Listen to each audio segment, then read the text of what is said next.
4.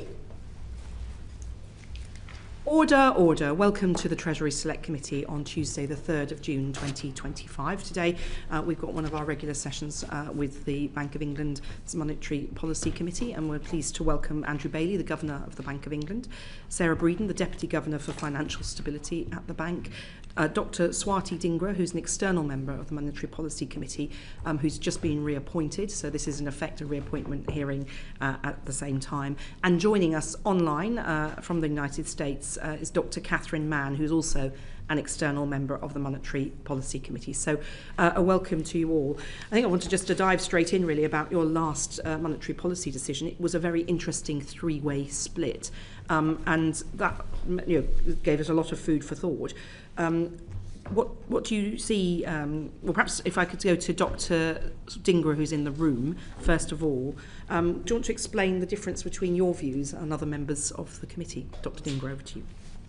Just to give you some background, I think the key backdrop against which this decision was made was that the disinflation process has continued, both with the global shocks unwinding as well as with domestic demand pressures easing up, especially after the really tumultuous period we saw during the pandemic. So that I think broadly all of us agree on. I think there are other elements which is I think the risks are more towards the downside for domestic reasons. Consumption and investment's been weak, and together with that is the global situation that we're seeing, everybody sort of start to revise their forecasts downwards for the reason that the trade policy atmosphere looks very strained at the moment. So I think alongside those two factors and the general view that I've had that we don't need to weigh down on living standards as much as we have been to be able to get price stability back, on target, I think that was the reason I moved more towards a larger reduction in bank rate this time. Okay. And Dr. Mann, what was your thinking? So in my view, you have to take the two last votes in context in comparison. So in February, when I was looking at the conjuncture for the UK economy, I was looking at prospects for the labor market to loosen in a nonlinear way associated with the accumulated effects of national living wage increases as well as the national insurance contribution broadening the base. So I was looking at the potential for the labor market to loosen quite dramatically, and associated with that would be reduction in consumption and therefore a reduction in the pricing power of firms, which would show up in a more deceleration in inflation rate. So at that point, I did vote for a 50 basis point cut because I thought that financial conditions at that time were not consistent with what I saw as the prospects for the conjuncture.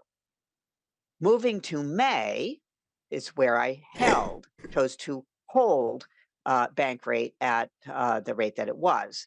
Now, what it changed from February to May was the labor market had not loosened as much as I expected.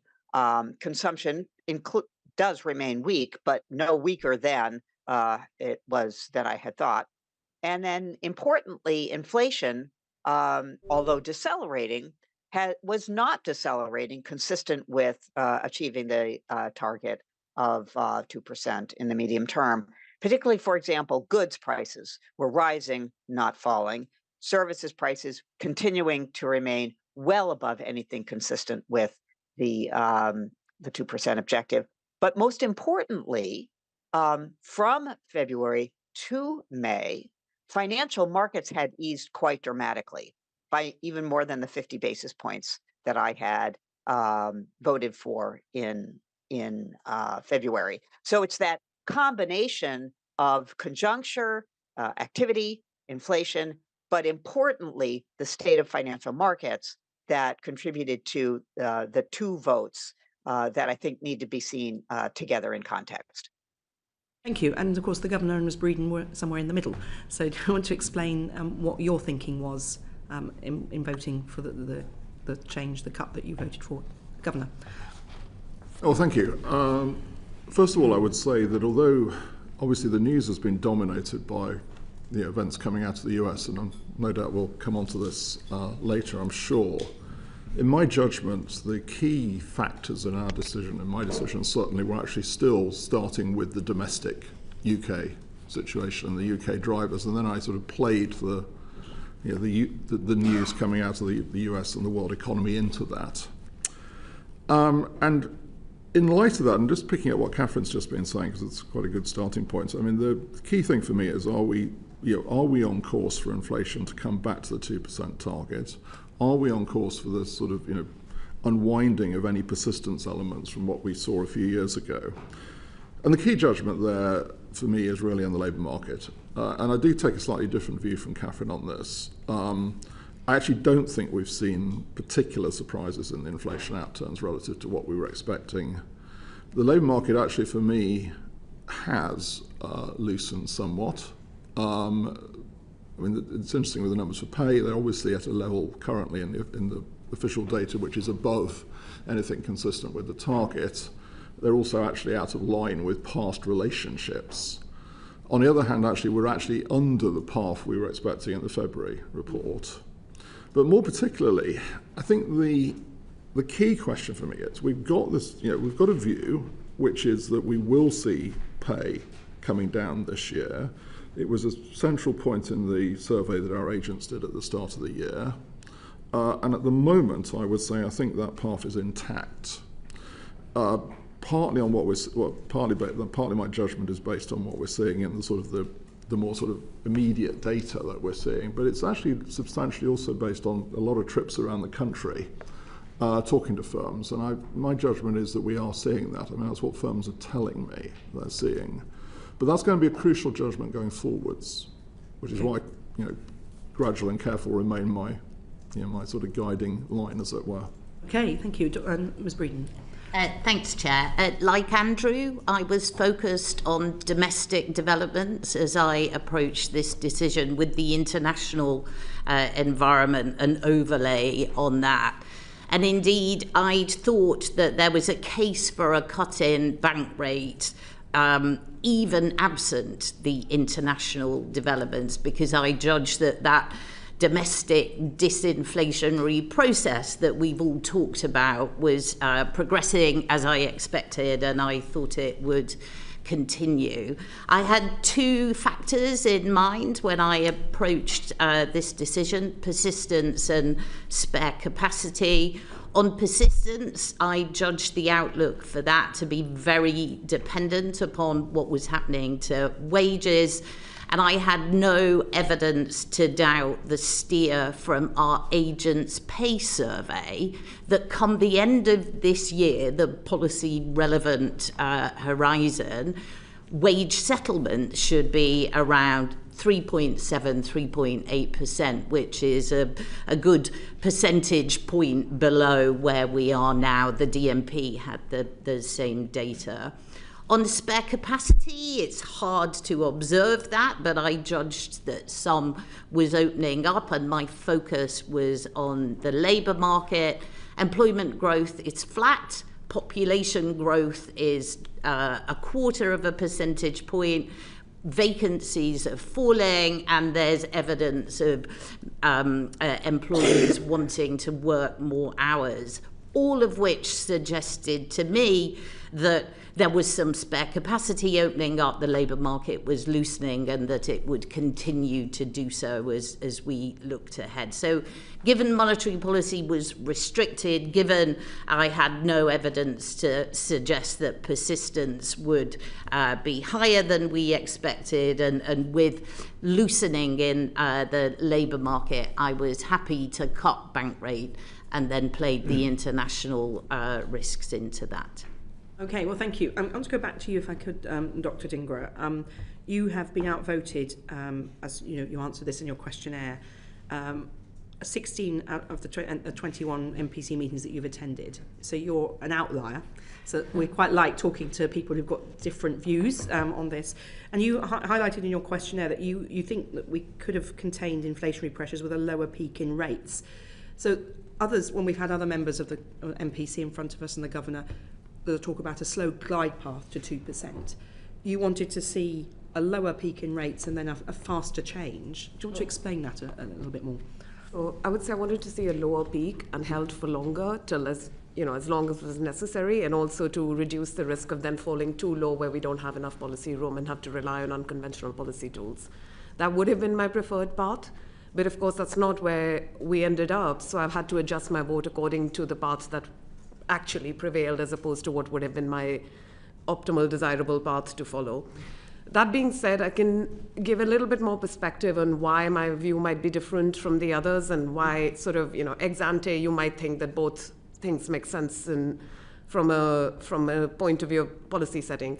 So the consensus view was typically sort of coming out of the pandemic that there was strained capacity, there was demand which was fueling inflation, put on top of that supply shocks, and you end up in a situation where you get very high inflation. And of course, it's perfectly reasonable at that point to think that the process of disinflation would be asymmetric. It would, inflation would rise much faster, and then when on the way down, it would slow down. Businesses would want to start building margins, and we would expect to see real wage growth rise and then consumption also pick up, all of which would then mean a lot more inflation persistence. I didn't think that that was really going to be the case at that point, largely because I was relying a lot more on data that looked at supply chains and granular price information as to how prices passed along the supply chain, and you were already starting to see evidence by the time I was put on the committee that some of these supply chain pressures were starting to ease. There was also sort of a lot of noise in the wage data, which I was very early sort of getting very concerned about. And putting those various factors together, my general view was that I didn't think that the disinflation process was really not going to happen, that it was going to be intact, and I'm glad that that's actually borne out in the data. Okay, so now do you agree with this slow glide path towards 2%, even though, or do you prefer, yes, do you agree with that slow glide path? Is that where you think we're going? I think so. I think keeping policy gradual is a good thing. The problem now, from my point of view, is that if I think that for a long time we've held policy too tight, at some point that level and that time period over which policy has been tight starts to really play a role, which means I now need to start thinking about, do I increase the decrements for which I've been voting or not? And I think that's really been the key challenge that I've had to face. Okay, because you've got your next meeting, of course, 29th of June, so well, maybe I'll come to that in a moment. Week before, actually. Sorry, Week before that. Week before, 26th June, is it? Sorry, forgive me. Dr. Mann, what about you and the gradual glide path? Because you've really, as you explained, moved very sharply from February to May already, in your opinion. So I do believe that we're going to get to 2% at some point in time, but I do think there are two factors that are relevant in my voting strategy. The most recent switch from 50 basis points to hold is importantly affected by the volatility in financial markets that is coming through spillovers from what's going on in other economies, both the macroeconomic developments as well as policy developments in other economies. And because that volatility is so great and has been great since, the last couple of years, in order to make a clear statement about the stance of monetary policy appropriate for the UK, I think it's important to make a bolder move and then to hold for longer. Now, if you look at my voting record on the way up, as in when inflation was rising, I was voting for larger increments to be front loaded in order to keep inflation more at bay. That was not what the committee as a whole chose to do, but my votes on the way down, so to speak, as inflation has come down, is following the same strategy, which is that in order to make a clear statement to the financial markets and also to economic players, for example, the pricing strategies of firms or household expectations, because these are affected immediately by voting behavior, voting outcomes, that it's important to be very clear about what the stance of monetary policy should be for the UK. And that's why I follow this so-called activist strategy, which is to make the moves larger, so to cut through the noise that's created by volatility in the financial markets that is coming from spillovers from other large economies that we are surrounded by. Thank you, Dr. Mann. Bobby Dean, MP. Thank you. I'd like to come in about the voting patterns. I mean, it's notable to me that the bank staff have one view and the external members have another. One is about sort of going more boldly, more quickly, and then holding for longer, and the other is a much more sort of softly, more gradual approach. So maybe a question to you, Governor. Do you feel that there is that divide in the committee? I'll just add as well that this time I think 4 out of 5 bank staff voted the same way, and the 2 members we have in front of us today I think have always voted the same way. So can you give us any views on that, whether you think that there's a sort of culture of voting amongst the bank staff? I would say this, that I think, let's take the case of Hugh Pill, who voted with Catherine. I think Hugh has set out a very clear view. He doesn't, he takes a different view. He is the exception this time, yeah. Well, we've had other. I mean, Dave Ramsden has voted different ways, certainly to me, over time. So John Cunliffe did when he was on the committee. So no, I mean, it's not the case. I think you've also heard if you don't mind me saying so, 2 very different views from the external members of the committee this morning, and that's fine. I've always said in the past, because we've had these discussions before about so-called groupthink on the committee, that I really don't think there is groupthink on the committee. Now, the evidence of that in some ways, of course, is the votes, or it is the votes actually, and I do think that what we saw in the last meeting, I think, does demonstrate that. Okay, but I mean, just to maybe Sarah Breeden, you'd like to come in as well. I know you voted the same way as the majority and as the governor every time. What's your view on the bank staff kind of tending to cluster together? I know there are exceptions that the governor's just mentioned, but it does seem to be a pattern.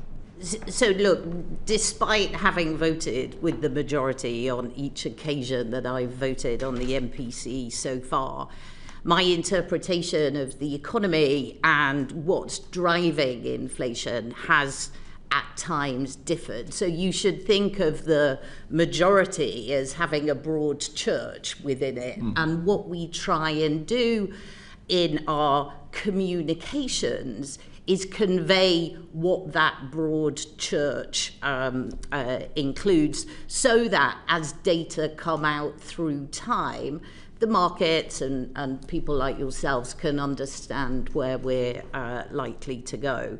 I mentioned at the start, when I described my vote on this occasion, that had the international developments not occurred, I would probably have voted to cut rates anyway. As the minutes of our meeting made clear, that was not the case for all of them. So I guess I'd underline, think of the majority as a broad church, and our communications being as important as the vote in signalling where it is the policy is headed. That's an interesting point. If I could just add, from my perspective, I probably wasn't really quite in that position going in, as it were, before the international stuff. I was frankly much more undecided and waiting to see how the UK position evolves. So there are differences of views between us in that. Yeah, I appreciate there'll be the differences of views, but the outcomes, I guess, are important, and whether or not you go for a bolder 0.5 move at any point, as others on the panel today have suggested, it's quite significant. I mean, Dr. Dhingra, I don't know if you want to come in and give your perspective on this potential. Do you notice any differences between the external and bank members of the group? I can talk about my position as to why I was moved towards a 50 basis points cut as opposed to what would have been the majority of a 25 basis points cut. I think we've heard your view, but kind of whether or not you feel that there's a divide or not, your view on that? I don't see that, and I take my job very seriously. I'm an external member. I have to look at the research and the evidence and vote according to what I think is right, and I'm better at doing that job than figuring out what the dynamics of any committee are. Okay. Good. Yeah, I guess we're politicians. And Mr. Dean. And I'll just give Mr. Mann a chance to come in as well. Dr. Mann. Dr. Mann, your view as well, if you feel there's any differences between the bank staff. Sorry, the delay. Sorry about that. So my view is that each person on the committee takes their job very, very seriously and evaluates the research and comes to conclusions. And I think what you're hearing from this very short introduction really is the extent to which people interpret the data differently, They interpret the collection of, say, activity, inflation, and financial markets. They weight those things differently. I think we'll probably be talking about scenarios later.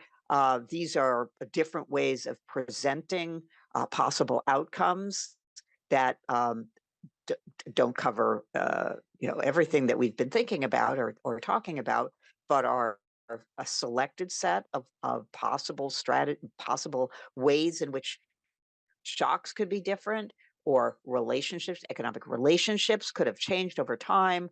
And so, those explorations through scenarios are a reflection of the kind of differences in what we bring to the analysis and to our decisions. So, I don't think the committee isn't sort of us and them type of thing. It's very much different people approaching the data, economic relationships, weighting of these different variables in different ways. Thank you, Chair. And we've obviously got a lot of detail, particularly from Dr. Dhingra this time round in answers in her questionnaire. And before I move on to Mr. Grady, Governor, I mean, we've seen a repeated set of reductions in the interest rate, that glide path that you've talked about before in front of this committee. Are you confident that that's going to be the way forward when coming up to your June meeting? Well, I'm not going to make any prediction on the outcome of the June meeting. That's It's just worth a try. Interesting. Good try. Good try. One of the things I sort of spend a lot of time just when I face the journalists is spotting those questions which keep coming up. Pretty blatant, that one. Multiple, yeah, they're more blatant. Yeah. Yours is much more subtle, so prize for that. No. Look, I think it's a fair question, though. I mean, in terms of the path, I think that the path remains downwards, but how far and how quickly is now shrouded in a lot more uncertainty, frankly, and I'm sure we'll come on to the external situation, but it is, of course, relevant there. I mean, we've added the word unpredictable to uncertain because of the sheer nature of what we're dealing with. So, Dr. Mann, I hope you heard that answer clearly. What's your view about the general direction of travel, the glide path? No, I would agree with the view that the glide path is downward. I do. We'll have to see what the what kind of briefings we will get for the next vote, and how some of the data develop in terms of, particularly my concern is on inflationary pressures, and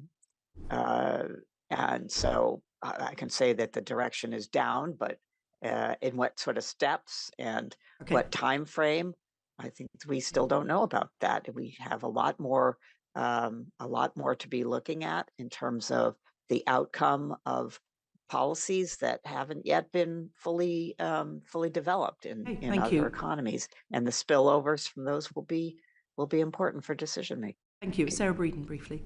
Thanks, Chair. The big picture narrative of policy loosening as the waves of disinflation continue, I agree with. But as others have said, there is uncertainty about how far, how fast. You still think we're going in the downward direction? And Dr. Dhingra, you agree? Okay, thank you. John Grady, MP. Thank you, Dame Meg. Governor, since we last spoke of this committee, the global trading system has become somewhat unpredictable, from Liberation Day to arguments this weekend about the exports of critical minerals and rare earths from China. There are real concerns about President Trump's big, beautiful bill and warnings that the US bond market could crack, with the Treasury Secretary of the US reassuring investors, it seems, that the US won't default on its debt. So where does this lead the global trading system and the global economy more widely? It leaves us with, of course, a lot more uncertainty and unpredictability about it. I mean, just to illustrate that, there are really, I sort of boil this down into two judgments that we have to make. I mean, what are the policies going to be, and what's the impact of those policies? And obviously, on the first one, what are the policies going to be? I mean, the challenge we have to do is that whenever we take our decisions, we have to stop the music at some point and say, well, where are we? And that was very difficult. And of course, indeed, if you now, 3 weeks or so since we took that decision, as you were just saying, the world, we've had a lot more has come out in that period, frankly going both ways in terms of where this may be. And as Catherine was saying, this is having a big impact on markets. Markets have moved quite a bit since we had this had our last meeting. I think it's more, in some ways, more important to focus on the second point, which is what's the impact of all of this. And I think at the moment my judgment would be as follows. I think the impact of fragmenting the world trading system is negative for world growth and world activity. I think it obviously increases uncertainty, and this is very well established in sort of economics, but you hear it now when you go around the country from businesses. One impact of that is that it tends to cause delays and putting off of investment decisions, because an investment decision is typically a once only irreversible decision. And so if you're offered the chance in that context to say, should I take it now or should I wait, the appeal of waiting goes up, frankly. As we've, I think, said before, I mean, the impact on prices is much more ambiguous, actually, and this is the real area for me of question. I think the first interpretations are really that it's lower activity, lower world activity, which will lower world export prices, which will lower inflation. That's quite open to question, though.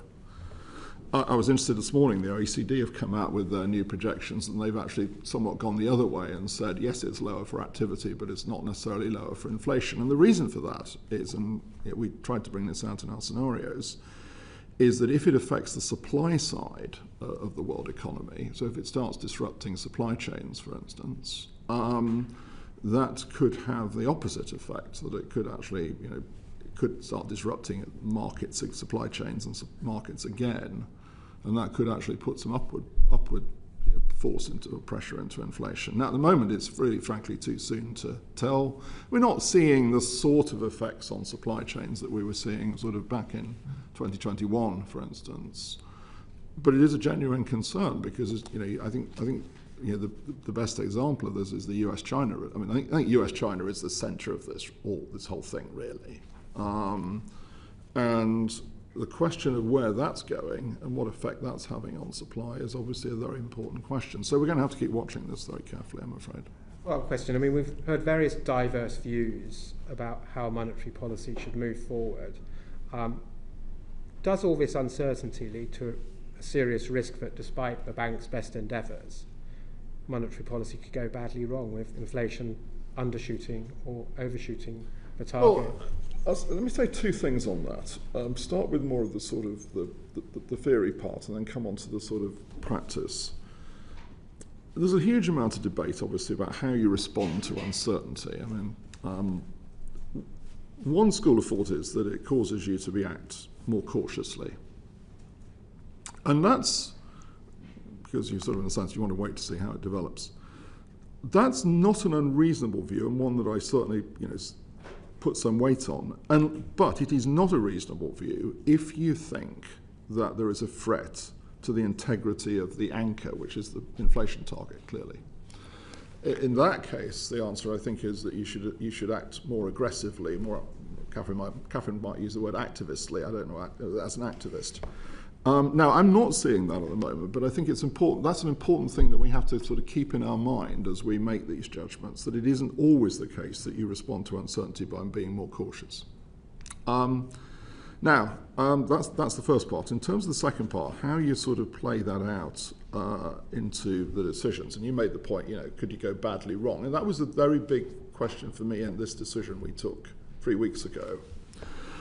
And this is really where the scenarios came in, because we painted two scenarios. One was, frankly, weaker demand, could be domestic, could be international. The other was the supply side, could be domestic, could be international. And the question for me was, these scenarios helped me to answer the question which your question really goes to, which is how badly wrong could you be as a guide? And I think the point I took from the scenarios was, you could be wrong, but you're not going to be so badly wrong that you're losing control at that point. And that gave me greater confidence to use what I might call the more careful and gradualist, continue to use the more careful and gradualist approach and do the 25. And Dr. Mann, how about you? Are you confident that things won't go badly wrong faced with all this unpredictability? I would agree that we have a tremendous amount of research background coming from the staff to give us information about alternative outcomes under alternative assumptions about the relationships among economic variables and prospects for global demand or inflation.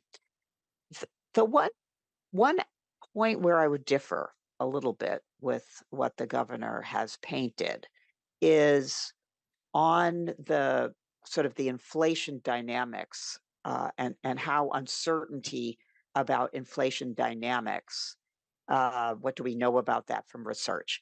What we know from the research by bank staff is that in an environment of higher volatility in inflation, something we may well observe as supply chain costs change or global export prices change or whatever variability. So under that environment where you have inflation volatility combined with the nature of labor and product markets in the UK, which is that there is downward bias to price settings and to wage settings. In that environment, you end up with upward bias on inflation. Prospects for inflation going forward. And the proper response under that kind of scenario is for a more aggressive, activist, bold move to ensure that the anchor, the 2% objective, doesn't drift. I wrote a number of speeches about this topic during the high inflation period of a couple of years ago. I think that is still something we have to be concerned about because inflation, of course, has come in as expected, but nevertheless high. And it approaches a threshold, which in the research, a 4% inflation is a threshold that may change consumer behavior and attitudes towards an inflation process, which then could feed back to wages. So it's important to kind of think about these asymmetries in both the inflation dynamics and in wage and price settings as we consider appropriate monetary policy decisions. And then last questions that really, all this is all very interesting, but what my constituents want to know is when they go to the shops, that prices aren't going to get out of control again. How confident are you, Dr. Dhingra, against this background, that we can reassure my constituents that when they go to the shops in Glasgow, prices over the next 2, 3, 4 years will remain within a tolerable band and not be subject to excessive inflation? I'm somewhat encouraged by the developments that have happened globally that they are going to stay within control for the reason that the really worst case extreme scenarios would be where you see a real meltdown in supply chains, which is to say that the EU starts following policies similar to the ones that the US is implementing, so does China, and we see the world fragmenting into these very multipolar places, and then everybody wants to go chase the same suppliers and get all their supplies from there. I don't think we're headed in that direction. If anything, the way the global policy developments are going, of course, this is all contingent on me commenting about something which is highly unpredictable. But given the way things have panned out, I'm actually a little bit more reassured that it's going to be milder than some of these, not even the worst case scenarios, but even some of the bad case scenarios. So I'm somewhat reassured by that. The only other threat that you can see at the moment would be that we're having this uptick in inflation, and maybe that translates into something more permanent, something more persistent.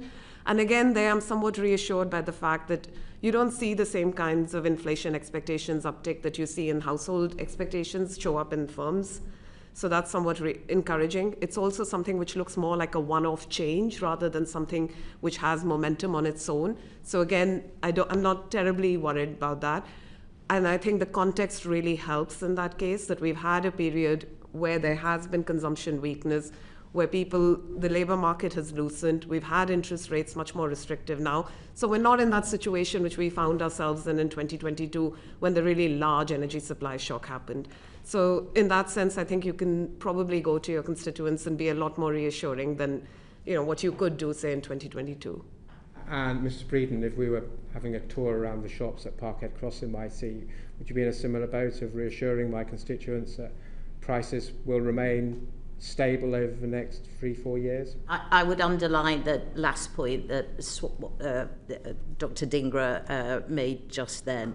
What's important is the context in which the current inflationary dynamics are occurring, and with restrictive monetary policy and with a looser labour market, the conditions for inflationary dynamics getting out of control are very considerably less. I would reassure your constituents. Good, thank you. I should say I will be in Glasgow tomorrow and Thursday, so I'll try to do this. I recommend the shops in we have a Parkhead committee Cross. visit. We have a committee visit there very soon. Meg. I think that's enough from Mr. me. Grady's been speaking up for his constituencies so much we all need to visit now. And Dr. Dhingra, thank you, because you've gone into a lot of that in detail in your questionnaire, which was very interesting reading. So that is obviously now published as well for anyone who's following today. Chris Coughlin, MP. Thank you, Chair. Governor, we've seen a dramatic recovery in equity markets in recent weeks since the heavy sell-off since Liberation Day. So to what extent do you support the hypothesis of the taco trade, that the damage that President Trump does to the world economy is overstated because Trump always chickens out and he's terrified of the bond markets? Well, I'm not really going to get into the question of the taco thing. I think that's a euphemism that people in markets have come up with. I don't think the president particularly likes it. I think obviously you have seen a lot of volatility. Equity markets is part of that story, but it's not the whole story. I think the points when I think what I would be most concerned is when we see the sort of constellation of rising government bond yields, falling currency and falling equity markets. Now, we had two periods sort of in the post-Liberation Day period where that became quite acute, frankly, and on both occasions I think the administration did respond. The first one led to the 90-day sort of period to negotiate trade agreements. The second one concerned the position of Chair Powell. We haven't seen that particular constellation since, because, as you rightly say, the equity markets haven't behaved in the same way. But I think we have to watch this very carefully, because the equity markets clearly are obviously discounting views of the future. So they appear to be discounting a more optimistic view of how this will come out. Well, I think what we need to bear in mind is therefore that their view of it is conditioned on that, and if obviously things change, then they will respond. What we haven't seen, however, fortunately, is I think a real sort of really serious threat to financial stability coming out of this. If you look at the whole period now, because it's not over, but that would be my assessment. Exactly, and quite to your point, obviously we've seen an increase in US bond yields. Yes. Rise in US tariffs, yet a fall in the dollar. Yes. Which you would not expect. And so, I mean, do you think there's a chance of that being a long-term threat to the dollar's safe haven status? And eventually profound? Yeah, okay, let me take that in two parts. I think it does indicate that non-US investors are obviously reassessing their view of the amount of US risk they want to take. I think, by the way, a context to put that in, because people in the market say this quite often to us, is that quite a few of those, they were probably overweight US risk going back in time, because they had a very optimistic view of the US economy, not unreasonably actually, and they're probably they're reassessing that, and they will do that. I mean, they will go on doing that, I'm sure, as this sort of story unfolds. Now, I've deliberately separated that off from the reserve currency point. Obviously, there's a link here in terms of how much of a particular currency risk do investors choose to have. But I distinguish this because I think reserve currency carries with it a lot more. It carries a lot more, if you like, sort of embedded presence in world markets. It carries a lot more infrastructure with it. And the dollar has had that position, obviously, ever since it took it over from us, actually, really. And that's also increasingly embedded in markets. So if you think about the role that US Treasuries perform as the safe asset in markets and therefore as collateral and security, it would take a lot to change that. And also, frankly, I don't think any of us should want to see that happen because that would be quite a destabilizing moment. I don't see that happening at the moment. I think we have to watch it again. But I don't see that happening at the moment. But that's a much bigger effect than markets repositioning themselves in how much particular risk they take. I wanted to add just one point on the dollar that reflects a lot of the market intelligence that we've been getting. Andrew talked about, the governor talked about how that we'd seen some changing of positions in US assets.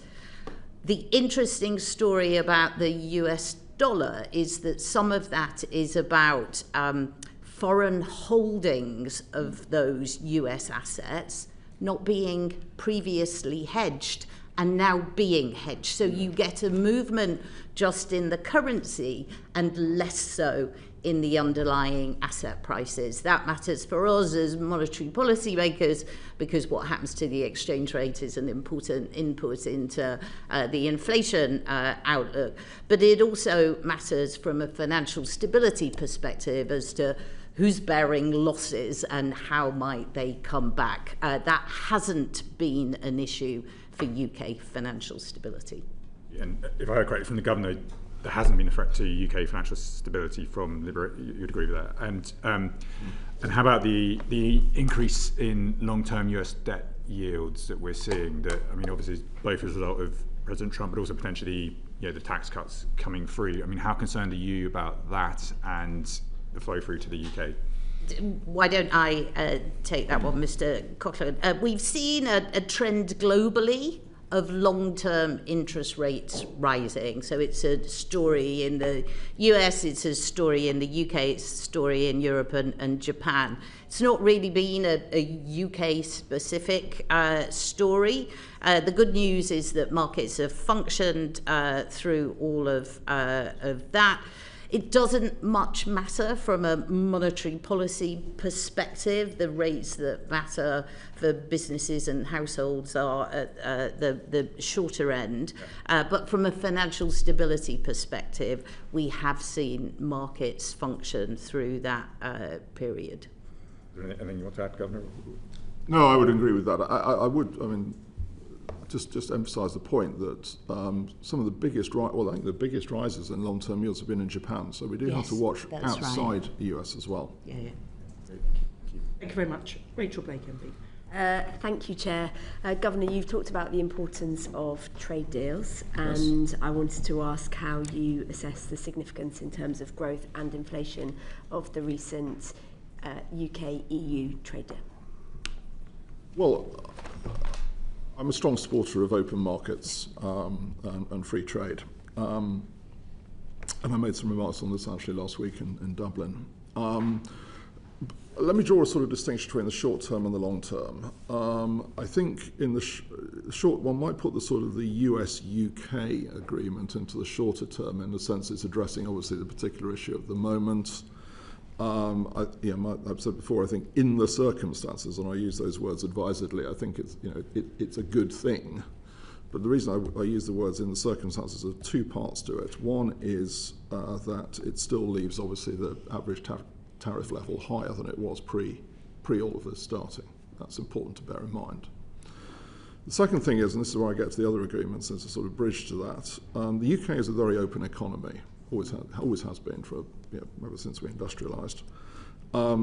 So what affects our economy is not just whatever trade agreements we do, but also what the rest of the world does.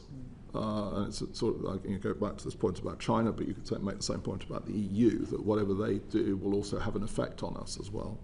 Now, on the other, you raised rightly the point about what's been agreed with the EU and the India trade deal. I see these in a slightly longer context. Go back to Brexit for a moment. We've always sometimes been slightly controversial for saying this. I said it again last week, then I'll just reiterate it. I don't take a view on Brexit per se because I'm a public official, but you've asked me in this committee many times on the economic effects of it, and I said in the shorter run, making an economy less open will have a negative effect. In the longer run, obviously the real economy can adjust. And part of that adjustment is trade agreements with other parts of the world, which the previous government was seeking and this government is seeking continuity there. The India trade agreement, has been in the works for a very long time, hasn't it? So it's good to see it. It's really good to see it materialising. The effects of those agreements, they tend to take quite a while to come through. I mean, it requires sort of adjustments going on in trade patterns, in real economy patterns. So in the long run, that's what we need to see in a way, because it will help to help the economy to adjust. It will support the development of markets, but it will take some while to come through. So previously, the banks estimated that the Trade and Cooperation Agreement reduced UK productivity by 3.25% compared to EU membership. At what point will you be able to estimate how the new agreements compare to that? We'll need to know a lot more about how they go and that they take effect and what economic impact there is from them. And of course, the EU agreement is quite a specific thing. It's not a trade agreement in a broad sense. It's addressing some particular areas. I genuinely hope that it is obviously it's a path on the trade side towards more things, because I do strongly take the view that I'm afraid if we can rebuild trade with the EU, because they are our largest trading partner, that's a good thing. Thank you. Dr. Dhingra, I wanted to ask you about the trade agreement, because in your previous hearing and in your questionnaire, you wrote in quite some detail about the complexity of understanding the impact of Brexit, the multi-layered impact and the timing of Brexit in relation to the pandemic and the Russian war in Ukraine. So could you let us know whether you feel as though the agreement is making that position clearer going forward? I think so. So just to give a little bit of background, when I was asked in the last hearing, we had just about come out of the Ukraine war, and it was still the latest data we had at that point was 2022. And compared to then to when we did the stocktake and the MPR as well as now, we've got a lot more information, but we're still very limited in terms that there is no granular trade data that is available post-2021. That's a very serious issue, other than the one that you can see on goods exports from the HMRC. So, but I can still summarize for you what we have learned from the aggregate statistics as well as more generally from the granular data that does exist. So the first thing to note is that the Brexit referendum left us in a weaker position. That was largely driven by the sterling depreciation effects, which came through both in terms of prices for intermediates as well as prices of what the consumers have to pay. So that's something which set us back. So we went into the pandemic much weaker than most economies would have been at that point. Then comes the period when the TCA, when we're still deciding what the shape of the new TCA would be.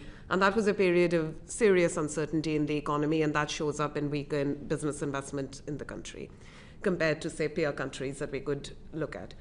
Now you come to the point when it's post-TCA, and the Ukraine war has happened. The biggest challenge was, how do you actually tease apart these effects, which are from the Ukraine war, the pandemic, and Brexit? And I think at this point, most of the analysis that's been done has been of the type that, can we see what happened in some of the restricted goods exports, what has happened in some of the more restricted services exports. And a lot of our work, sort of more broadly amongst the people who work on international trade in the country, is generally that it hasn't opened up the kinds of new products, the kinds of new markets that that there had been some hope might be what would come out of the TCA, as well as more generally other trade agreements. If anything, it set us back quite a bit in terms of openness. And where does that show up? So the numbers out there, and I'm more on the sort of middle of somewhere of these numbers, which is that goods exports have fallen by 13% in one case, if you look at the detailed HMRC data.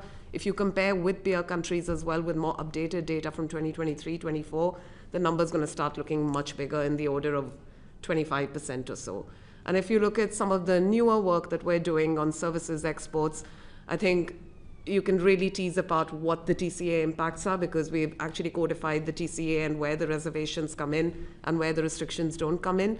And you do see that the restrictions have led to a reduction in services exports, even though we're such a services superpower and there's been a worldwide services export boom, we've lost market share.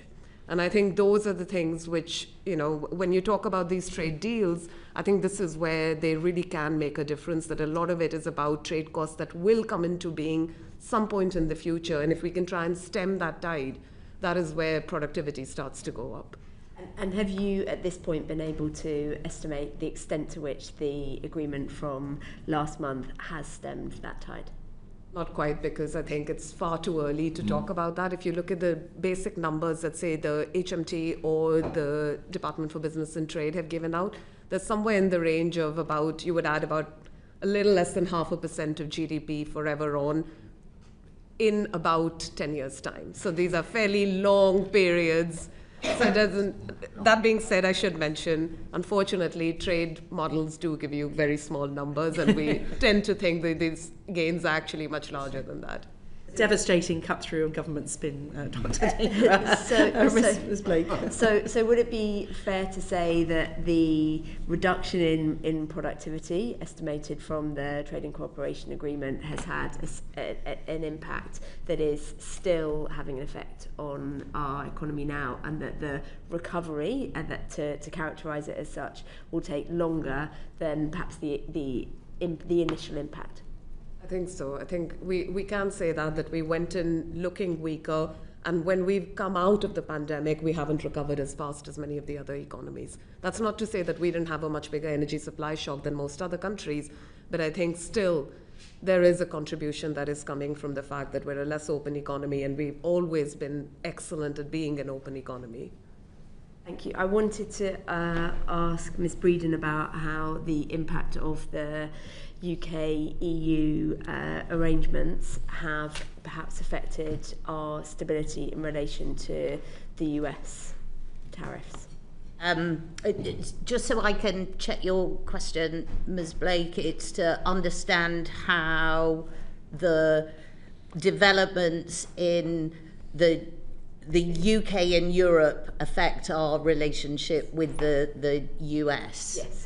I'm not sure I've got a terribly good answer to that question, if I'm honest, Ms. Blake. What I would describe it as is that the Europeans and the UK are facing similar challenges in their dialogues in pulling a trade deal together with the US. Obviously, the UK has been able to pull one together more quickly. It was the first one that the US signed.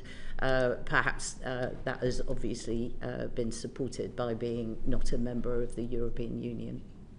And thank you. Dr. Mann, I wanted to ask your assessment of the UK-EU trade arrangements now and the impact that they might have on our stability compared to our previous relationship in relation to the US tariffs.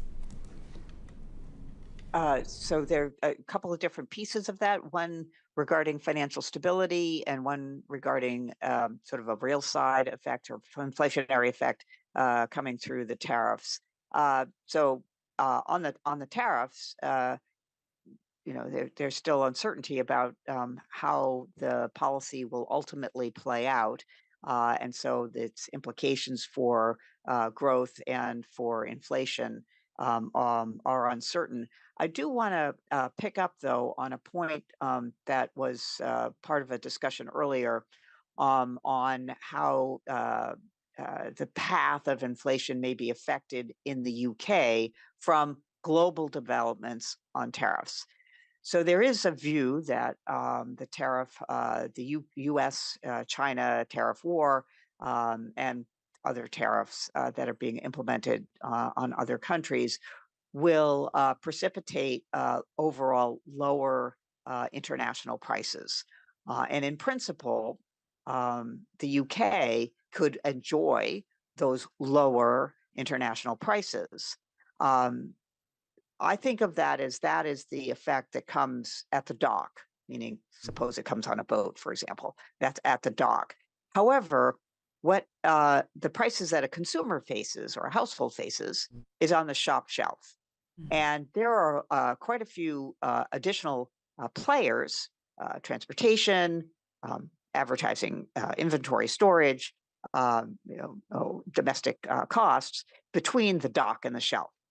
And so even though international prices maybe have a disinflationary impact on the UK, how the domestic aspects of pricing play out is very important for what kind of disinflationary effect we see at the final consumer or household end. My view is that there's less of a disinflationary impact than what we assume in our models that don't really take account of all of the channels from the global prices to the domestic shelf. So that's one aspect that I think needs to be considered. On the financial side, I think that it's still premature to determine the outcomes of the tariffs on global markets. We still see a lot of volatility, and I've already talked somewhat about how that volatility plays into my assessments of appropriate monetary policy. Thank you very much, Dr. Mann. Thank you, Chair. Thank you very much, Ms. Blake. Over to Dr. Jeevan Sander. Thank you, Chair. Dr. Dhingra, I want to speak about the impacts on inflation at the moment. We know that energy prices are leading to a rise in inflation, but I'm particularly interested how energy prices are impacting core inflation indirectly. Could you set out your views on that? Sure. So a lot of what I planned to do when I came for my first hearing here was to think about the supply chain, and that's largely where my background is from. And I think what I was probably surprised to find, which I wasn't aware of before I started any of that analysis, was how dependent we are on energy and imports, as well as not just directly, but indirectly. So to give you a sense of the numbers, 3.5% was the number that was quoted all the time, saying that this is the energy shock. That's how much 3.5% is our consumption basket that is reliant on energy. Once you add in the fact that we're buying domestic bread and that bread itself has energy contained within it, you start to look at a number which is in the range of 8.5%. If you compare it with the euro area, that number is about 5%. So we're talking about much greater exposure. Now, once you start adding in imports into the mix, so not just energy, but also other imports that we buy from abroad, that number is somewhere in the range of 36%.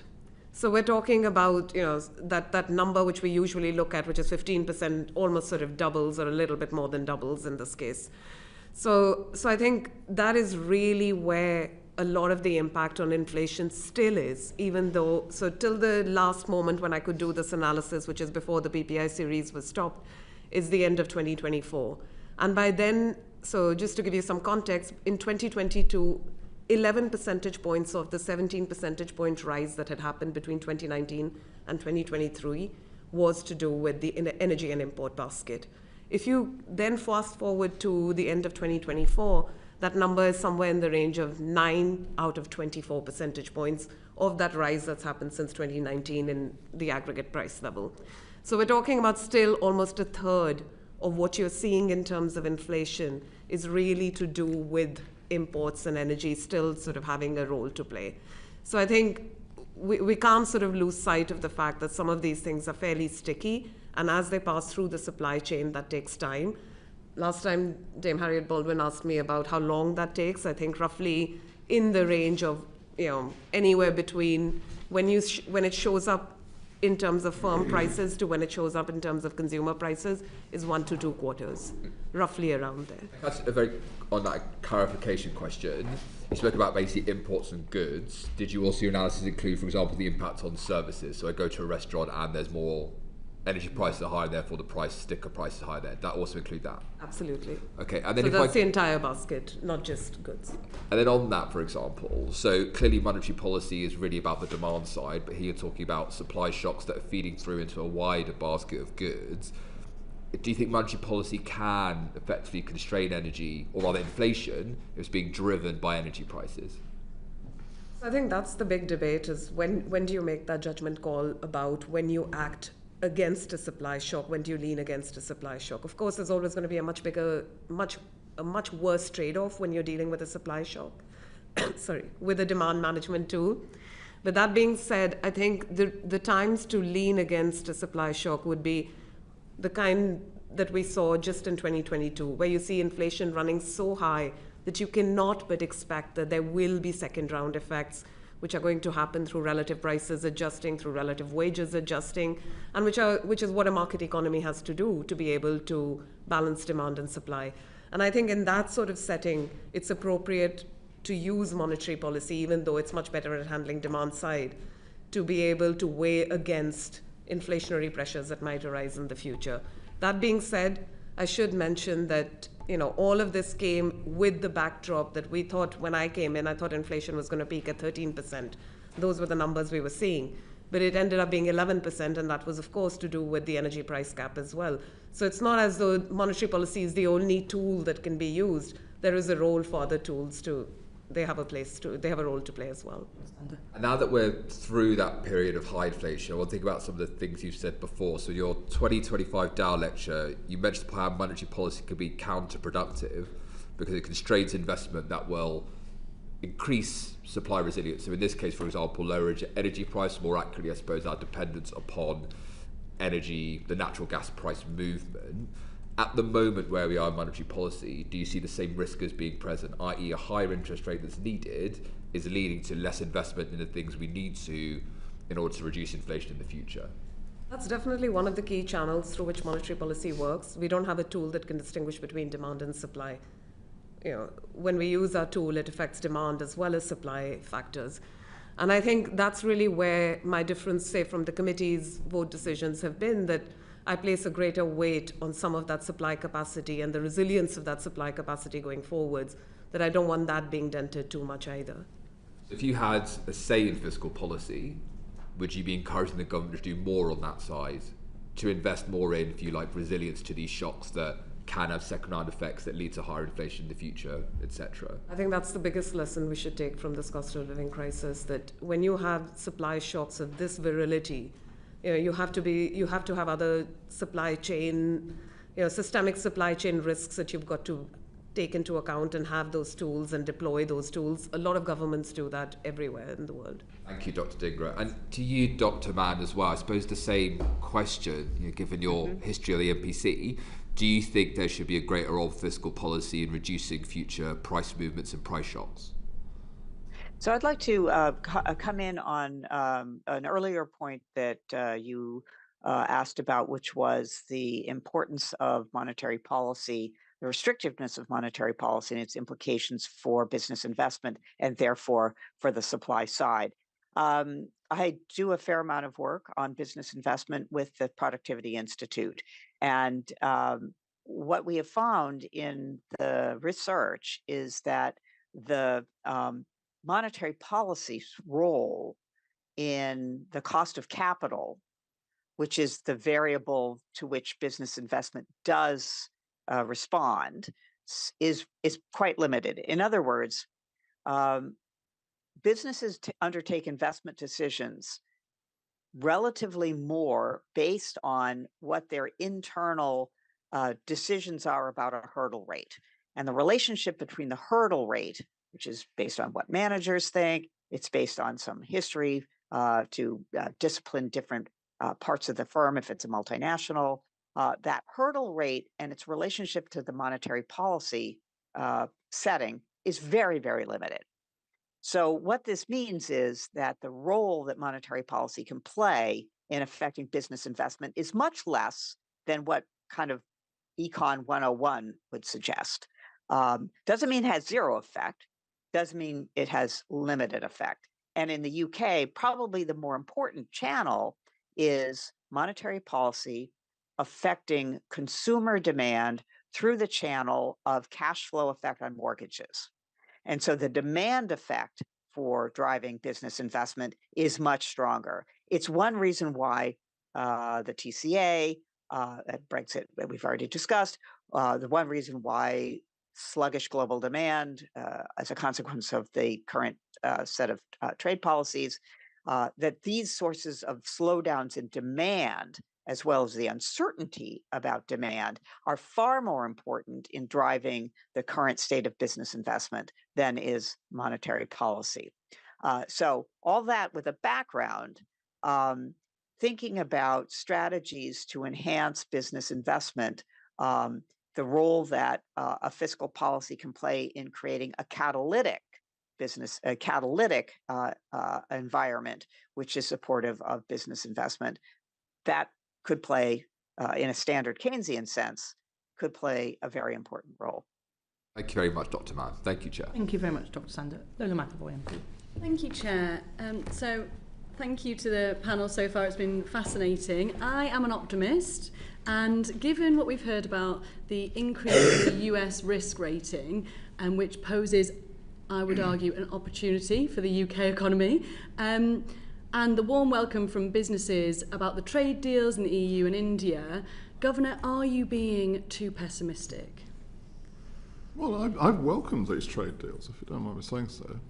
I think they're important. Where I am concerned is that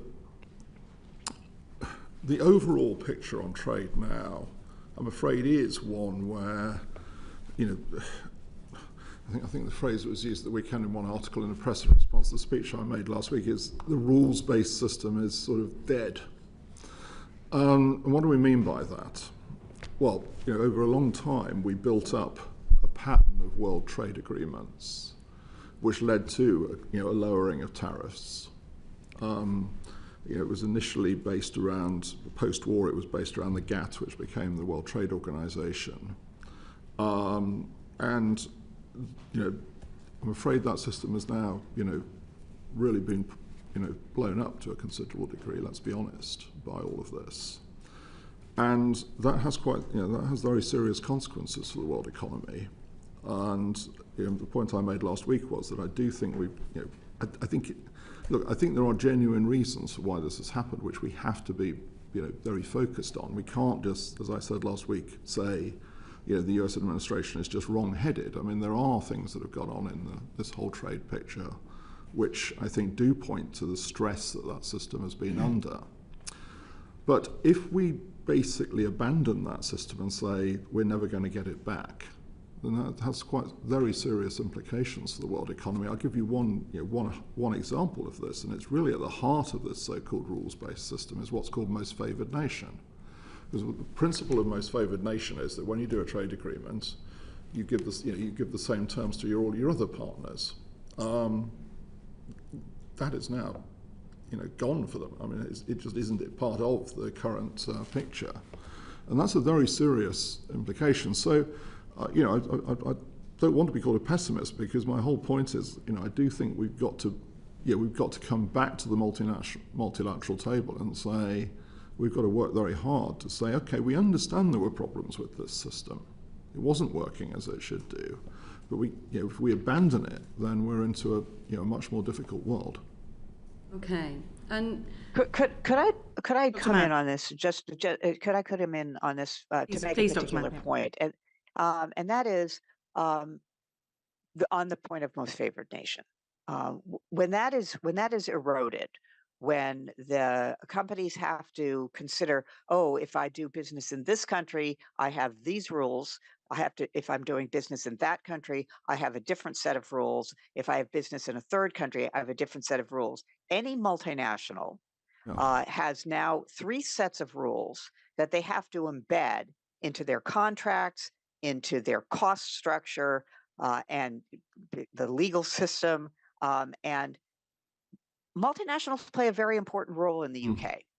They account for 50% of a business investment. They're 0.5% of firms, 50% of business investment.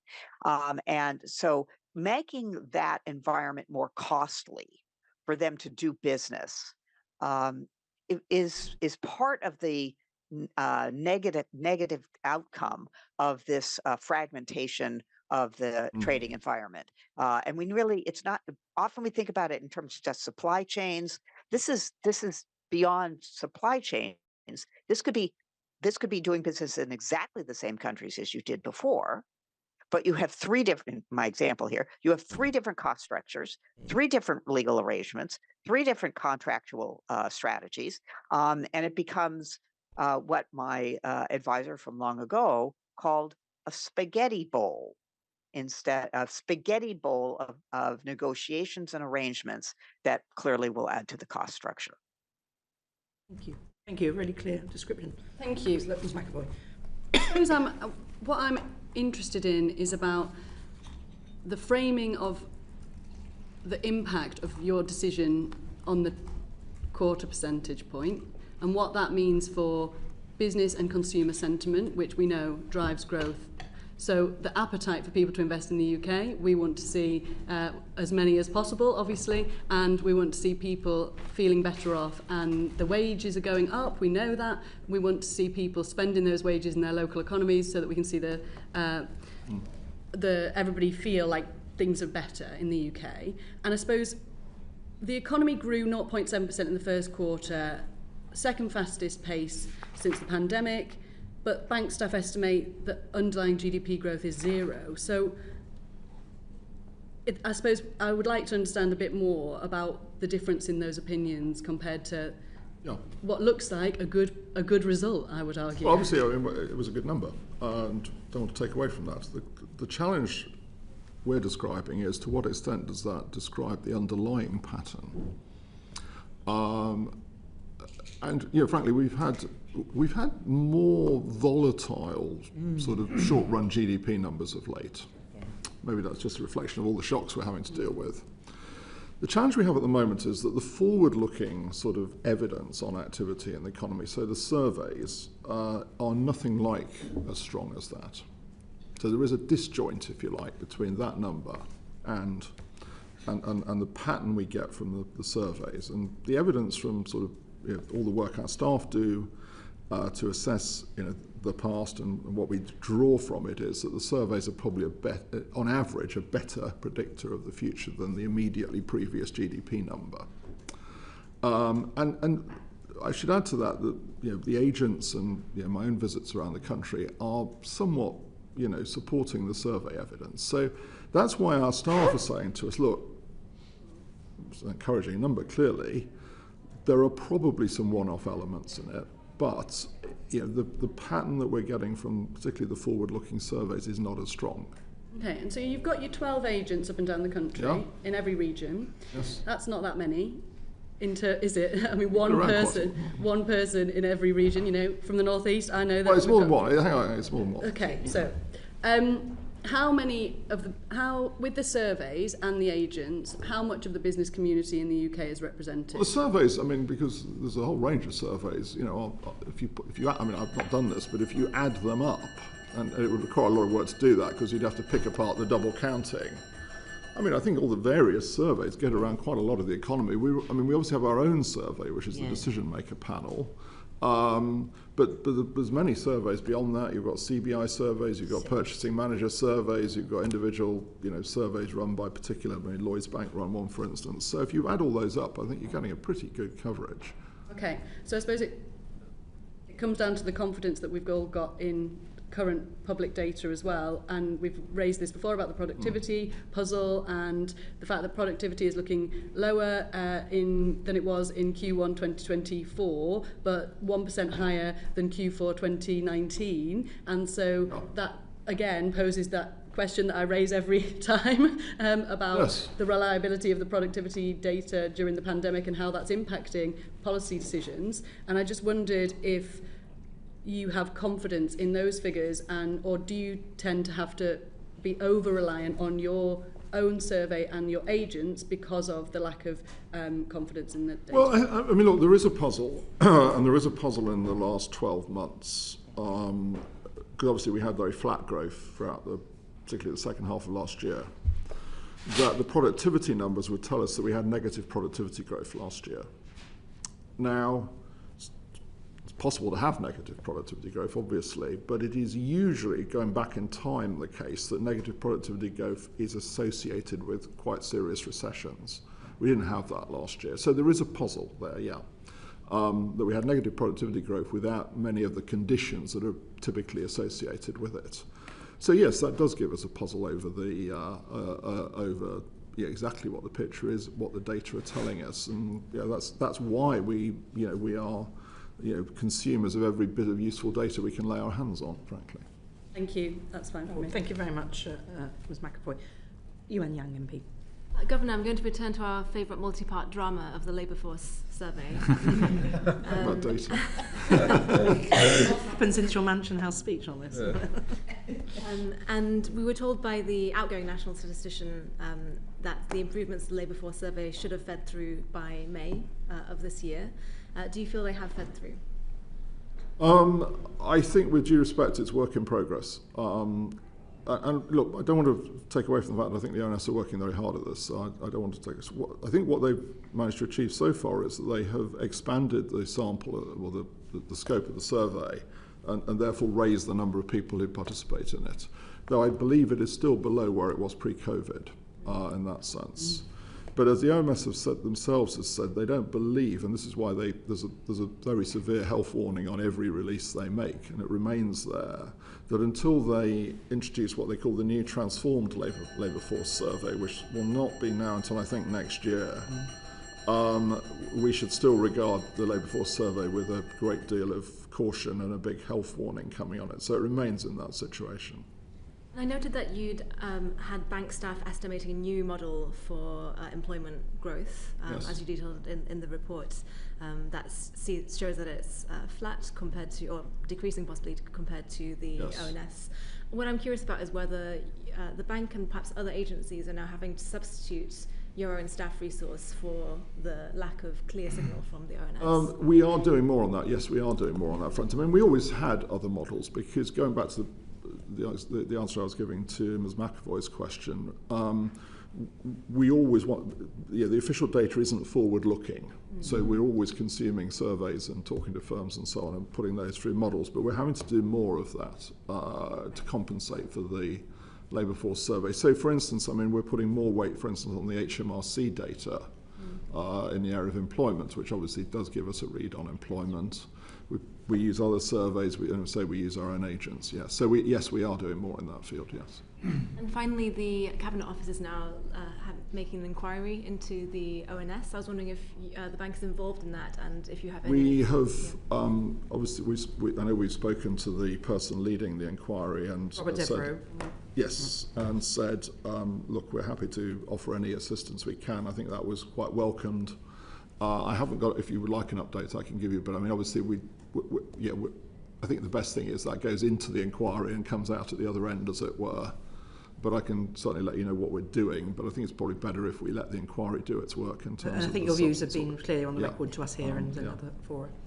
Thank you. Can I just ask one on, just following up from Ms Yang? So on how much does your confidence in the data sets impact your decision on the rate cut?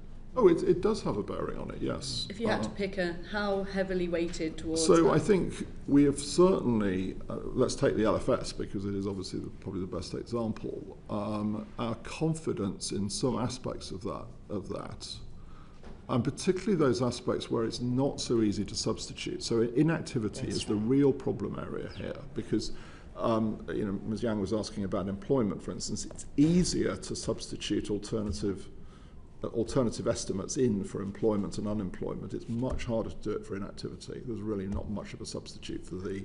So, yes, it does enter in. We have to sort of say, well, are we confident of what the picture is?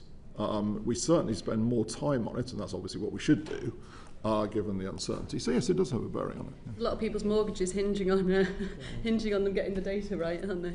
If I may just add one point, I do think that's where the other data sources really come into play. So whilst being unable to rely on the LFS, we do have the data from HMRC about what's happening to employment. And speaking personally, that and the survey data has been a helpful contributor to how I've thought about policy from here. The HMRC data, how representative of the wider employment market is that? Because obviously you've got self-employed people. It misses self-employed, as you say. Thank you very much, Ms McAvoy. Dame Harriet Baldwin, MP.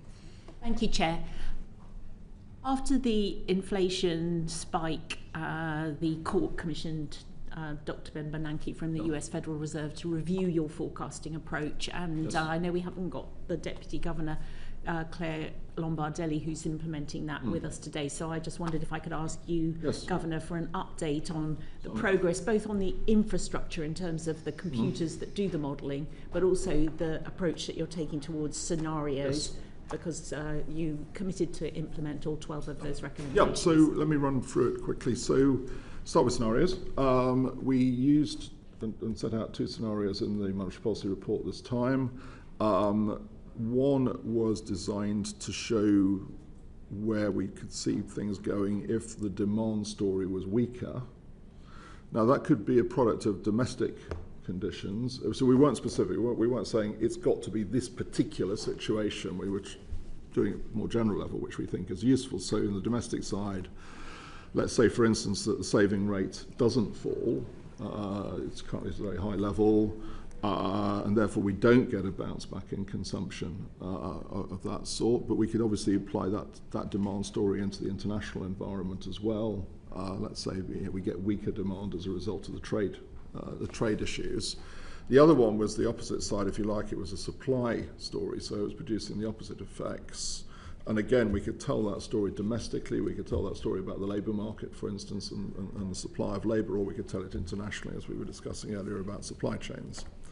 And so we set those 2 scenarios out. We set out a view on what we thought with inflation and the inflation implications of them, and the implications for the output gap as well. Speaking personally, I found them very helpful in terms of, in a sense, framing my decision. I think it's going back to an earlier question, actually, in the sense of, well, if I'm wrong on this, but wrong with implausible sort of ranges, it's sort of what could be the consequences of that? Is it sort of an acceptable thing that we would deal with or not? So that's where, and we will go on developing those, by the way, and scenarios. We've introduced a number of new models. We've also re-estimated the core model. We've introduced a number of new models, and the staff are working on further models as well. So our model suite, we've always had a model suite, but our model suite is expanding. You mentioned the data platform, which is the big piece of work in a sense in terms of the amount of effort going into it. That's well underway now. It's a big piece of work. And we're also using this opportunity to look at much broader data questions, including AI, obviously, is how we use that. So would you say that the recommendations have been half implemented, 3/4 implemented? How far would you characterise it? I'm not going to put a particular You wouldn't number say they were on fully it. implemented. They're not fully implemented yet, because we haven't finished the data platform, certainly. But they are now substantially underway, and we're able to use some of the results of them. The forecast process, again, the data work has quite a way to go, but it isn't. We've already achieved things which are helping the team in terms of doing the forecast process. Ms. Breeden, was that you putting your hand up? Yeah, Yes, I had a couple of things that I wanted to share on that, Dame Harriet. I think one big innovation that you can see in the scenarios that we published this time was that we're not just putting different shocks through our models, we're thinking and able to quantify how might the economy be operating in a different manner.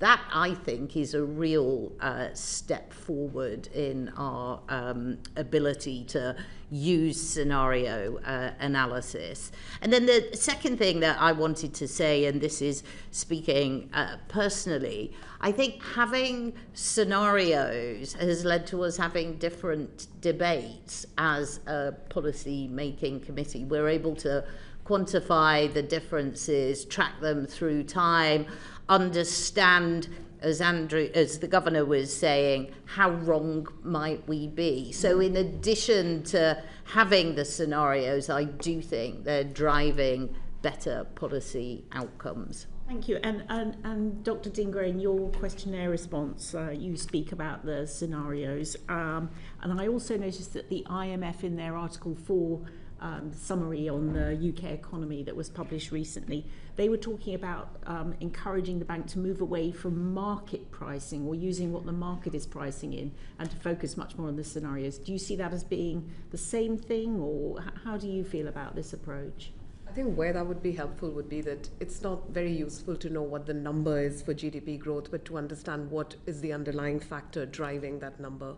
And a lot of the scenario analysis, sort of playing around a lot with what kind of rate paths you should underpin, helps us understand that. And just to reiterate the point that Deputy Governor Breeden raised, I think where the scenario and all of these changes have helped is that the quality of the debate is improving.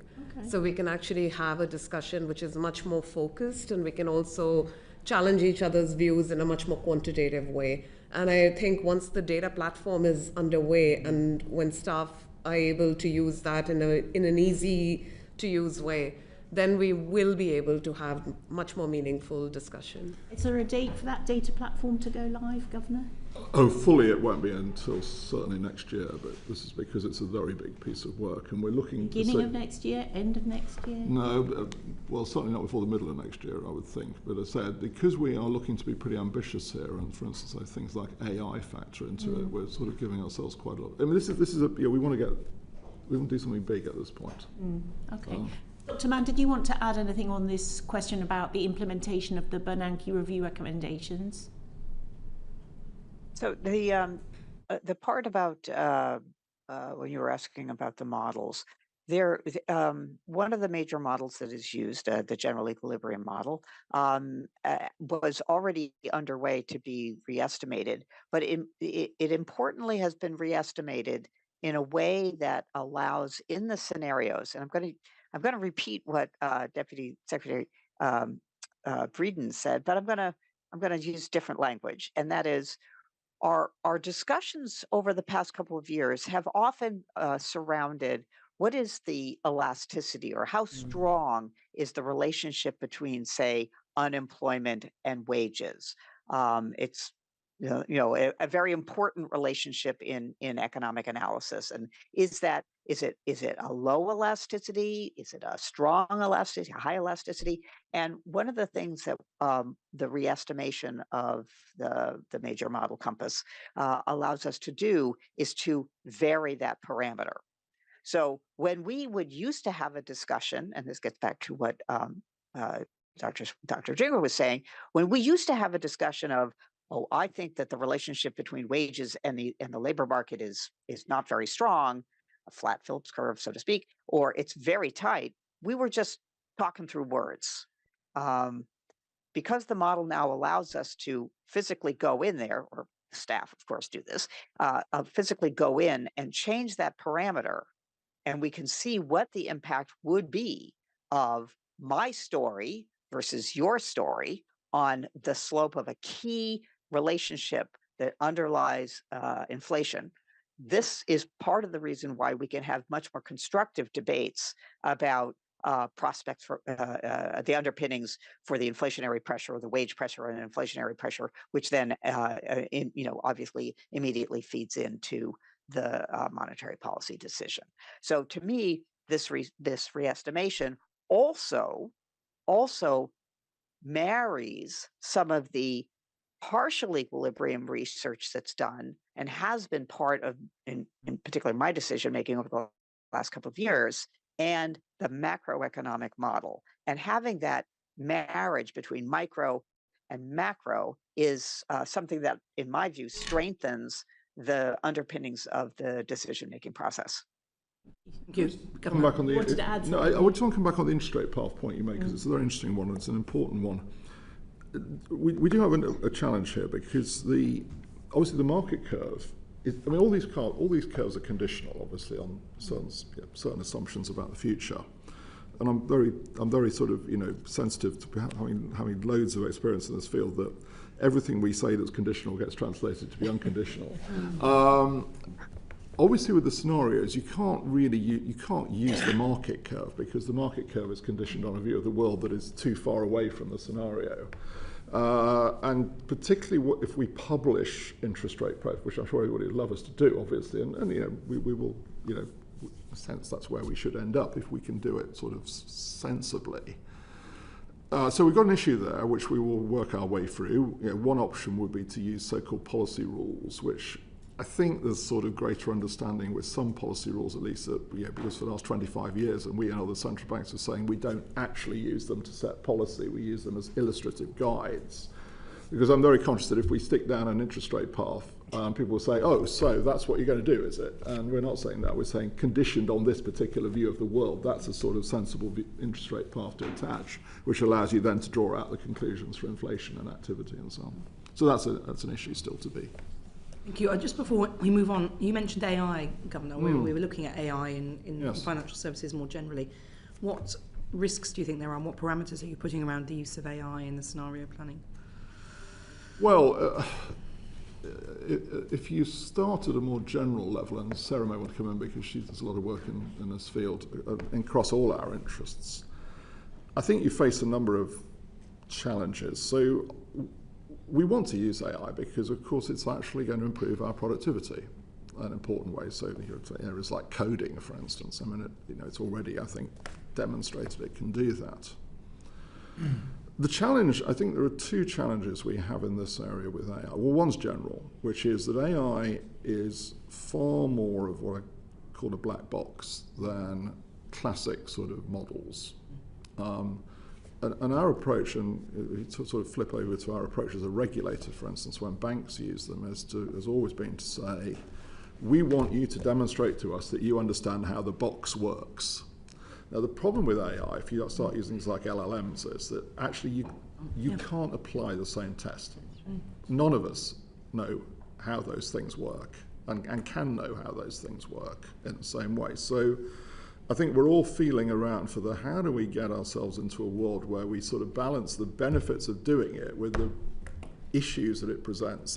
We had some quite trenchant evidence from banks saying it's fine, we're dealing with other risks, and we have ways of doing this, and it's all working jolly well. I'm very pleased to hear that. That's what they were saying. So, yes. But you sound a bit more cautious. Well, what are you I would putting say in place if you've got some of the people in the room who are genuine world experts on this subject, they would give you slightly different views, obviously, but they would not be that confident, frankly, on that question. So, there is a real set of issues there in any use of that system. The second thing I think, and we've already seen a bit. Our staff have tried to do economic modelling and do economic modelling with AI. And one of the challenges with AI is that I'll try and be sort of not too technical now. It's basically a one-step ahead model. So it says, give me a vast amount, suck everything in that I can find. I'll do all the sort of, assessment of what influences things, and then I'll tell you what the next step is, and then it can step onwards. The problem, and Catherine was making this point a few minutes ago, is that a lot of the modelling we do is actually what I call structural. Catherine made the point, we want to understand the relationship between, wages and unemployment. And to do that, you need a more sort of, we typically have a more structural view of the world. So when we did one of the scenarios, how we actually implemented it in the modelling world was to sort of change the slope on the so-called Phillips curve, which exactly goes to what Catherine's just saying about the relationship, changing that relationship. AI models don't really do that, so they're not as stable in a sort of structural sense. So they're interesting, but they tend to be so far less stable. But look, the world will move on. I mean, one thing we know, these issues will move on, and new approaches will emerge. Ms. Breeden, you wanted to add something? If I might add, Chair, I think the important thing is to be really clear what use cases you're applying it to, how the inherent risks associated with AI manifest in that context, and put guidelines and guardrails around it. So coding, producing charts and presentations, doing back office processes, all of that is very shortening different. my draft speeches. That's right. Shortening speeches is a great thing. But making sure that the prompt is a good one and it doesn't just stop it at 2,000 words, because you have to add, retaining all of the points that I We'll be listening very carefully to the Governor's next speech to see how well it's working. Very good at that, actually. Thank you. That's very, very interesting. I don't know if any, just briefly on this, if Dr. Mann, you had anything to add on AI from your experience? I think not really. I think that I think the combination, whenever you're dealing with models, there's both the unstructured models that, quote, quote, let the data speak. And AI is a particularly granular manifestation of letting the data speak. Structural imposes, economic theory. And then it allows you to look at these different possible relationships and how strong they are. The key is to have both. You don't ever put all your eggs in one basket. Yeah. So you have multiple models, you test them using multiple data sets, and you evaluate what they're telling you. If they're all telling you the same thing, you can be pretty confident on making the decisions. When they start to tell you very different things, that's when you start to say, okay, are the assumptions underlying the structural model too restrictive, not realistic of what the data actually are telling us? Or if the purely data models are giving you an outcome, it's like you look at it, well, is that just garbage in, garbage out? So looking at the set of them and how they either are similar in guiding your decision, or they are different, and in their differences, you understand more about what's going on in the economy. That's the beauty of having a suite of models using different technologies. Thank you. Ms. Breeden wants to come in again. I just wanted to see if Dr. Dhingra has things. So just one thing that the AI has been really useful for, Chair, is summarising all of the intelligence that we get from our many agents round the country, being able to ask what have companies been telling us about the new packaging regulations and how that has how that has affected their costs has been a useful thing. Thank you. Dr. Dhingra, anything to add briefly? One line. I use AI in my research almost every day, but I would not use it to set monetary policy. Thank you very much. Very, very helpful. Mr. Chris Coughlin, MP. Thank you. Dr. Mann, I always assumed that quantitative tightening should be broadly inflationary neutral and fiscally have no impact because your Bank of England base rate will largely offset the impact. But I've seen some fairly excited op-eds in the FT arguing, in fact, it does have real-world fiscal consequences of billions, because I guess the interest rate differential and you're impacting different parts of the yield curve. Would you agree that it does have a real-world fiscal impact? So quantitative tightening has been undertaken by a set of different, in different ways by different central banks. And how it impacts the fiscal accounting differs according to that methodology. We also have to think about the overall quantitative easing, quantitative tightening package. And if we think about both of those things, the neutrality of it feeds through. So I do think it's that fiscally neutral. I do think, on the other hand, if we think about monetary policy implications, I gave us a speech. There's a speech that I gave. It's why I'm in the United States, actually, right now, is at the Federal Reserve, indicating that from a monetary policy perspective, quantitative tightening has to be considered along with bank rate decisions, as of course we do that.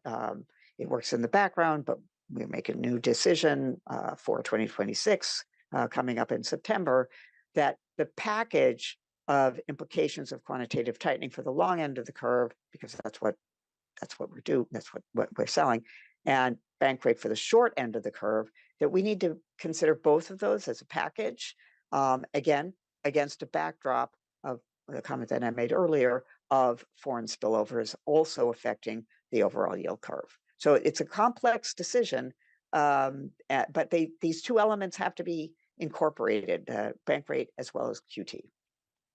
Yeah, and Governor, what's your view?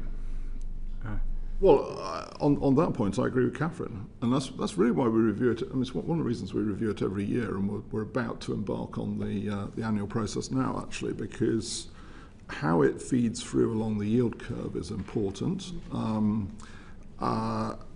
I think Sarah was saying earlier, the long end of the yield curve is less important for the monetary transmission mechanism than the bit nearer to the short end, but we have to look at the whole thing. We have a team that spends all its time working on the transmission mechanism, and this will get fed through into the review. So I agree with Catherine. I mean, these are things we always have to look at.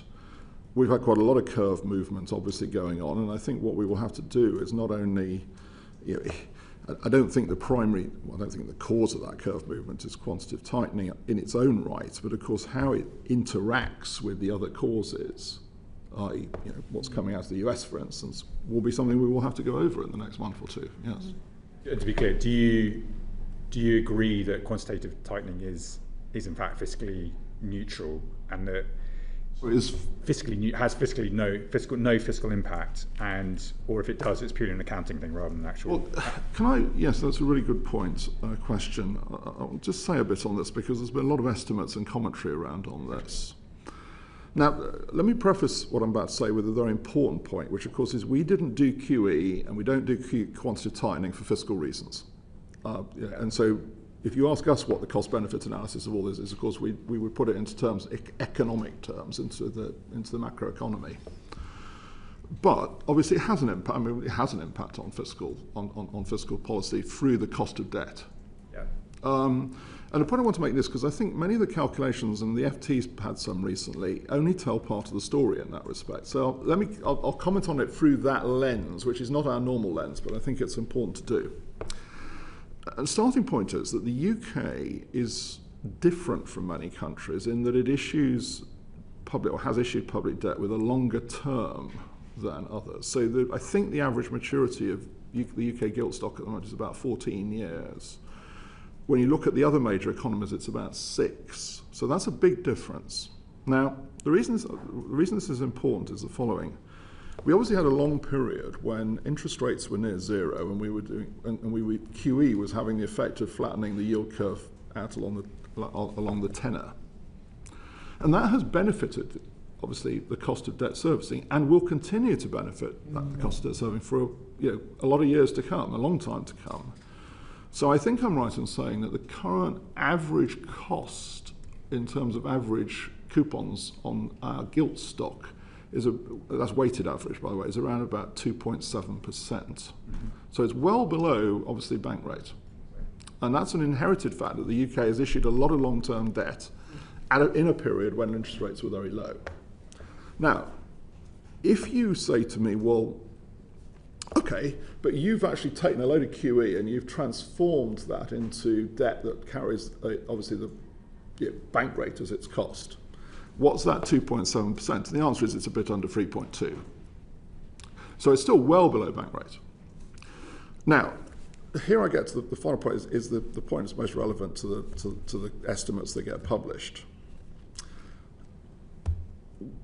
Right from the start of QE, we said we want to be market neutral in what we do. We don't want to start skewing the market. So we bought, and we've bought throughout in the QE period, equal buckets of short, medium, and long. What that means is we've got a lot more long stuff than the Fed has got, for instance, or the ECB's got, because of the debt stock. And yes, it is more costly to sell that stuff off once the curve goes up. And that's what you get reflected in these costs of QE/QT numbers. The point I would make is that those numbers do not take into consideration the benefit that the UK has got from that lower cost of debt servicing as a result of the fact that there is more long-term debt that was issued at the point when interest rates are low. So you can think about QE/QT and the debt servicing cost world as, yes, you give up some of that benefit by us having to do QE and then having to do QT, but you've still got an offsetting benefit there which doesn't get brought into these calculations. So, I would challenge those numbers and say you actually haven't got to the end of the calculation. To be clear, I guess, to do QE, from a credibility standpoint, you've got to say you're going to do QT, I would imagine. Otherwise, you're a bit like the Weimar Republic. Particularly when you've got a long-term debt stock. Otherwise, you're going to have this stuff on your balance sheet for a very long time. Given where we are now, why not just abandon QT, or would that be devastating from a credibility point of view over the long run? I would make there is, I think we've said this before, but it's an important point, that, of course, if you don't sell, then the cost comes through in what we call the cost to carry. So that's the interest rate that you're paying throughout the life of this stuff, relative to bank rate. Now, in efficient markets, those two numbers should be the same. So the cost of selling versus the cost of carrying should equalise. You can argue whether markets are always perfectly efficient, but that's broadly a working assumption. The final point I'll make on that, because again, I think there's a bit more commentary, and I think I included it in the letter I sent to you back in April, I think. And I will only go this far because it's really for the government then. There is a difference between selling and carrying in how they feed through into the fiscal rules. And particularly because one fiscal rule is the, at any given time, obviously one of those two rules has to be the biting rule, as it were. And as I think there was an article this morning saying this, curiously, though I'm not advocating this, just to be very clear, from the point of view of that fiscal rule, actually the argument would be we'll do more QT because actually it's the cost to carry that binds rather than sale. Now, that, of course, going back to where I started, that does not motivate us one bit, I should say, obviously, because we're not doing it for those reasons, but that's one of the sort of curiosities of the situation. Harriet. Yeah, further to those questions on quantitative tightening, just interested in the latest analysis that you've done, because we've had this discussion before that obviously quantitative tightening, as it says on the tin, is having a tightening impact. I mean, yes, that is right in its title. And I think you previously estimated that it's about 0.25%. Is that still a good number for us to actually, can we wait? So our staff are busy at work on preparing us for the annual review, when we will go through all of this again. It sort of goes to what Catherine was saying earlier. So happy to come back on that question, but I think it'd be better if we did it after we've had the staff material rather than before. And will the staff material also cover, because you touched on it just now in your answers to Mr. Coughlin, that we've got the glide path is downward in terms of short rates, yes, but obviously since last July, 10-year rates are up 40 basis points, 30-year rates are up 70 basis points, and I think you're selling 100 billion maturity. Maturity and some sales. Yeah, we're actually not selling much this year. 100 billion this year. So I just wondered if you have done any analysis deconstructing how much of that change in the long-term yield curve is as a result. Well, that's another part of what the staff will be doing, because again, I think we've suggested, and I think you can see this certainly from the work our staff do regularly for us for the monetary policy process. Much of the move in UK long rates is caused by the move in long rates elsewhere, of which we've seen US long rates increase, but as I mentioned earlier, we've also seen Japanese rates increase and German rates as well, because Germany's changed its fiscal policy quite dramatically. So at the moment, my view would be that it's the global influences. Yeah. But can I just go back to a point I made a few minutes ago, which is important, that we will have to look at, is of course you have to then look at the interaction term, as it were, between those effects and QT. So I don't want to, we will do that as well, because it's actually important to do that. And we will get a chance to see that as a committee. And can I also thank the Governor, Chair, for the letter that we've published today in terms of the impact of reserves for the banking sector. And you've made that very clear what your views are on that, and very clear exposition. So thank you. It is helpful to have it. Sometimes these things are better answered in writing. I'm aware that Dr. Mann is in the wee small hours still in the US. So we are. But I did want to just, Dr. Dhingra, just pick on an issue that we've touched on tariffs earlier, but in your questionnaire you talk about. You give scenarios, if tariff impositions and retaliatory actions proceed in an orderly way. And you earlier talked about things being better than not just the worst case scenario, but a bad case scenario.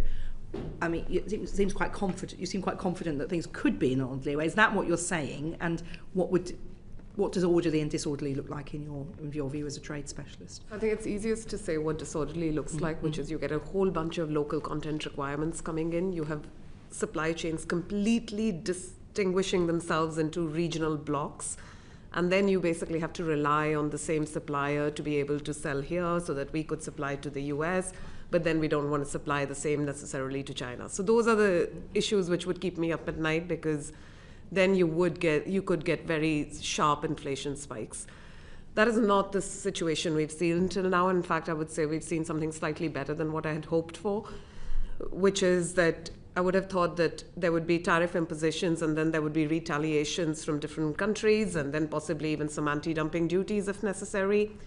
But instead, we're seeing a much more collaborative atmosphere where people are trying to negotiate and avoid these tariff impositions rather than punish them with countermeasures. So I think as long as we stay in that sort of situation, this is something which is going to be a deliberate reconfiguration of supply chains as opposed to something which comes from nowhere and then we have to deal with it. You're really basically, in summary, confident that the world is adapting to what President Trump is saying in an orderly way, whatever comes out of the White House. It comes with the conditional statement there of what President Trump has said up till now.